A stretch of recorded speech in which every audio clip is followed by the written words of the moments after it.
Coffee and Headlines is brought to you by the generous support of our viewers and the following community partners. Best Cord Cutting TV, Bravos Restaurant Bar, El Rey Lounge de Versalles, Joint Boutique Hotel and Cowork, Puerto Vallarta Neurofeedback, Puerto Vallarta Owners Reps, Oculto, and Siam Cocina Thai. Thank you for your support, and thank you for supporting our community partners.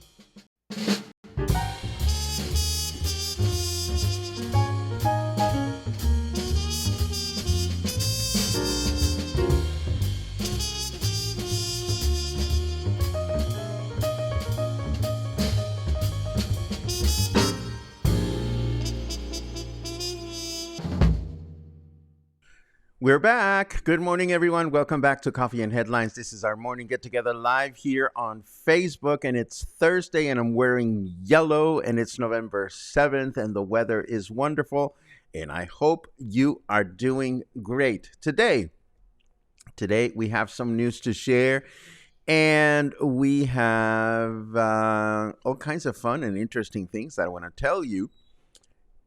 And before I do that, I will also remind you, as always, to write a capital letter Q at the beginning of your comment if you have an important question or comment that you wish to share.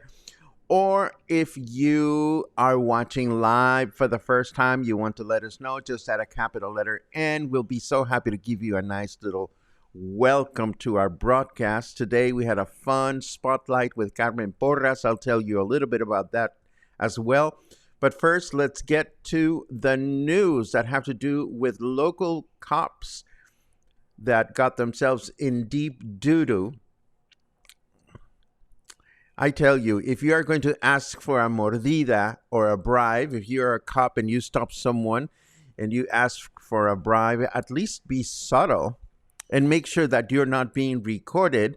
A local police woman whose first name is Angeles was caught on tape while blatantly asking for a bribe. Of course, this was quickly posted up to social media, which angered the population. And needless to say, the police department's internal affairs department is looking into this. And I should have said a tomala for that one. But there's another one in a separate incident. Two other cops, local cops, were arrested after abusing authority while attempting to remove people from a private home without the proper paperwork in place. The details, unfortunately, are sketchy in the article, but it is at least comforting to learn that these types of situations are not being left unaddressed by local authorities. It used to be the case in which giving a bribe was a popular option, but just know that if you bribe a policeman, you're not helping the problem go away. You're becoming part of the problem. So keep that in mind. And unless she veered from her morning schedule, Presidenta Sheinbaum was scheduled to telephone President-elect Donald Trump this morning at 9:30 in the morning to congratulate him for his win. I guess we learn tomorrow if he took the call or not. Sheinbaum has been addressing questions from concerned reporters and media members about the future of Mexico, and her tenor has been, we have nothing to worry about, at least yet. And in other news, Governor Alfaro continues to state that Sheinbaum is coming to Guadalajara before the end of the month to supervise the construction of the Línea 4 or 4th light train line, and to also make a specific proposal about how the federal highways will be repaired, but there is no specific date in sight. I'm beginning to believe that the reason why Alfaro is continuously saying that she said she was coming is only for her not to change her mind and cancel the trip altogether. If anything, Governor Alfaro has been very persistent about this issue of the federal highways. We've seen what they look like, and we know they deserve some TLC, and soon. Last in our news block, Pablo Lemus of the Movimiento Ciudadano will become the new governor of Jalisco in a month in a ceremony that will take place on December 6th. His salary will be 99,848 pesos a month, which is a not so shabby salary, but it's definitely not the kind of lofty salary that a lot of politicians have made in Mexico. Lemus has openly challenged other politicians of his stature to lower their salaries as he has lowered his, in an effort to support this atmosphere of austerity that seems to prevail through Mexico. And of course, let us turn over to the weather just to see what our snarky friend is up to this morning. Da da da da da da.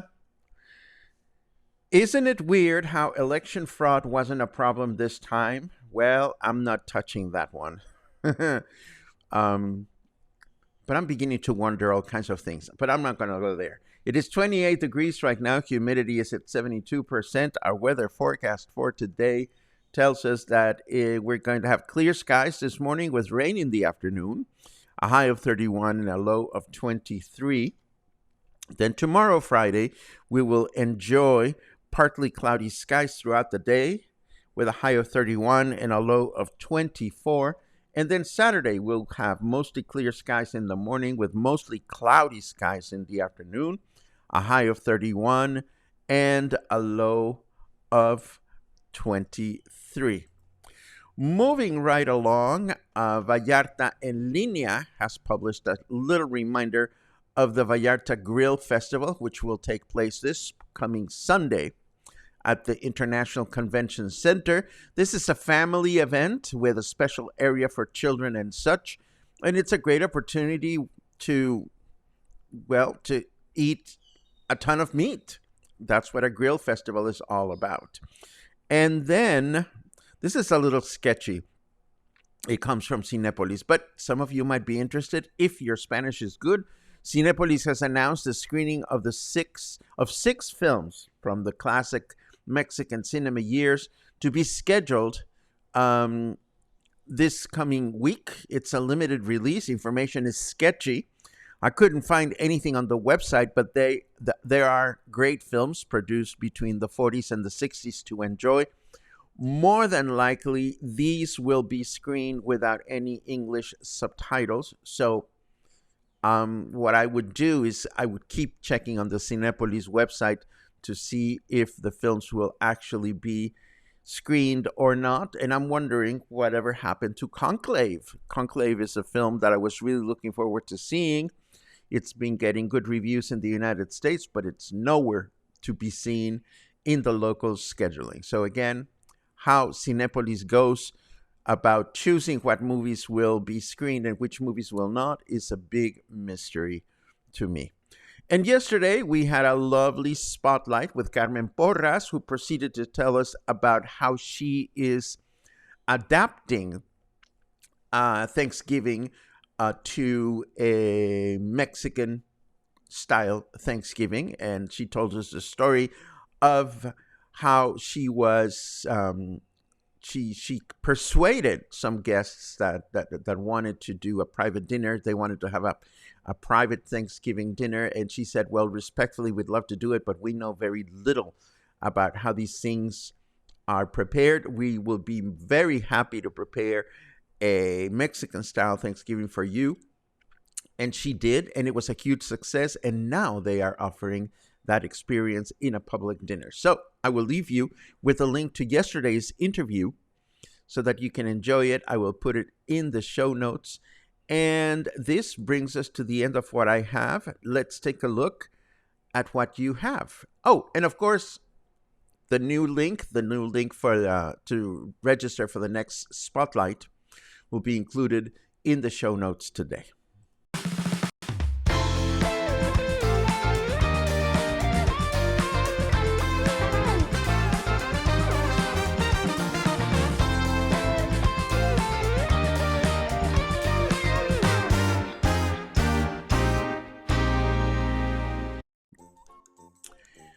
And here we are. Let's see. Ta-da-ta-ta. We see a lot of hellos, which is nice to read. Ta-ta-da-da-ta-ta. I've been getting a number of messages that the stream quality is lowered. So I hope you're having a good transmission, a good broadcast at your end. Telmex must be up to something. Let's see. Not a lot of comments here. John says, oh my God, Paco, Squid Games on Netflix will be in Mexico City. Next season airs December 26th. You know, I never watched the first season, so I'm not very familiar with the show. I know it has a lot of followers. I have been watching or rewatching the first season of Silo, which is really, really amazing because the new season is coming up. And John also mentions The Secret of the River. This is a film that we mentioned a few days ago, which is a Mexican production. It's a murder mystery, but it takes place in Mushe territory. So it is an interesting cultural watch. I've seen the trailer. I haven't gotten a chance to watch it, but it's definitely on my list. Thank you very much for the suggestion, John. I wonder if Conclave will be shown here because of the content matter. You know, I don't know, Mark. I think from what I've seen, it's a good thriller. I've been very tempted to start reading it or audiobooking it, but I'm like, no, I want to watch the film first. But the film is nowhere to be found. I'm sure that the issue with the movie theaters has to do with revenue, and somehow they've decided that not yet. Maybe they'll screen it later on. I don't know. But for example, when Tom Hanks did the thrillers, the murder thrillers that took place in the Vatican, you know, the movie theater screened those without a problem. So again, it's a mystery. Michael says Telmex is on and off for the last 2 days in Gaviotas. Hope it doesn't cross over to you. Well, you know, Michael, I appreciate that, and I hope your problems get fixed. With Telmex, you never know. But I did find out something really interesting. When I had the last meltdown, they told me that I couldn't get fiber optic internet. And just last week or the week before, I saw a Telmex person repairing the line on the apartment that's literally below my apartment. And what was the owner getting? She was getting fiber optic. So next time I have a meltdown, I will insist on fiber optic for myself. And here's another Netflix recommendation that we mentioned before. Hello, Luisa. ¿Cómo estás, hermanita? Pedro Páramo, the book written by Juan Rulfo, has been adapted into a Netflix production, and it's supposed to be really good. And again, this is also on my list of things that I want to get caught up on in the near future. And this brings us to the end of what we had prepared for today. Today, I'm going to wrap up my Rachmaninoff. I like the way that sounds, so that it's completely ready to go for this evening. Thank you very much for joining me this morning, and thank you very much for sharing all kinds of good information about Coffee and Headlines. It is very much appreciated. I hope you have a great day. I hope to see some of you this afternoon, and if not, I will see you tomorrow morning for another edition of Coffee and Headlines. Have a great day.